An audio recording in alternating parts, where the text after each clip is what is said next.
بچه‌ها حقایق ترسناکی از هوش مصنوعی.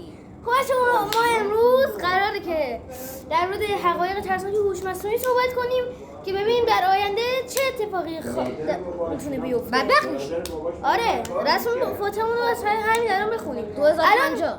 البته الان شما که تازه این ویدیو رو میبینید درک کردنش سخته اما واقعا ثابت شدنیه. خب از اولین موضوعی که میخوام شروع کنیم چیزی که ایلان ماسک گفته.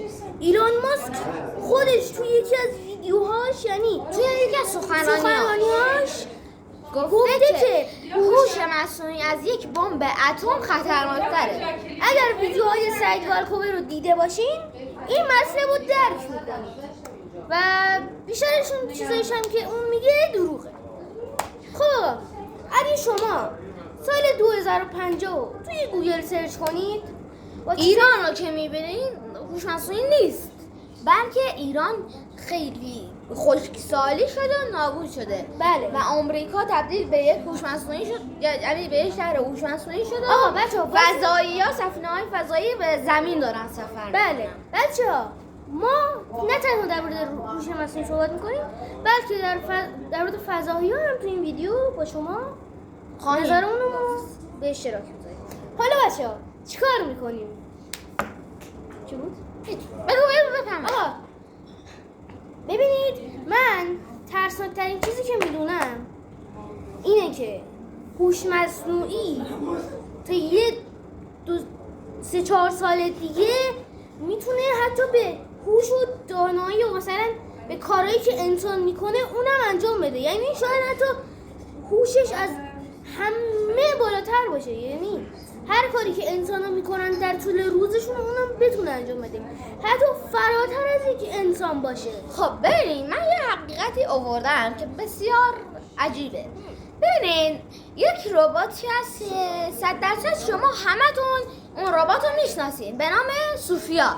بله سوفیا یک ربات بسیار چیز هست، یعنی بسیار طبیعیه که به چند تا سخنرانی دعوت شده، درسته؟ بله که جیمی هم دعوتش کرده و در سنگ و قزقیسی یه سری شوخی کرده که در به آینده خیلی ربط داشت و یکم ترسناک بود. آقا یه ربات دیگه هم بود که نمیدونستم اسمش چیه ولی مرد بود. خب ولی صدای همه رو میتونست در بیاره، دقیقاً صدای حتی تونی استارک هم میتونست در بیاره، حتی جورج کرونی. آقا اونم توی یکی از سخنرانی‌ها بوده. شنیدم که ایلان ماسک هم تو اون سخنرانی بوده. دقیقاً. حالا آقا بچه‌های پشت صحنه یه لحظه این قطع کنید. بله وایسن یا بریم. آقا یه لحظه وایسین. خب بله طبق چیزی که میگفتیم آینده در خطره و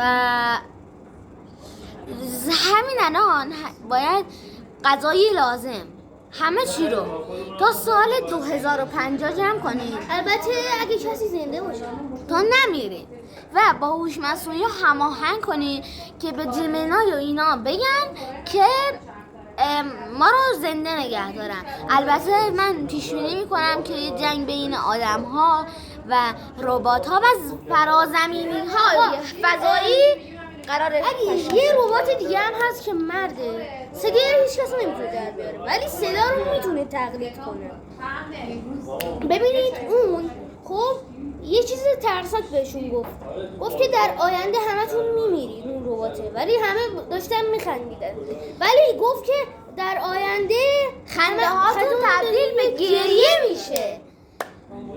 بله و البته ما در کانالمون چیز هم میذاریم، موسیقی. آره موسیقی میذاریم، ویدیوهای ترسناک هم تئوری میگیم باشم. بچه‌ها اگرم کانالمون پیشرفت کنه ویدیوهای خیلی جالب‌تری میذاریم اگه کانالمون بازدید بخوره. خدا نگهدار.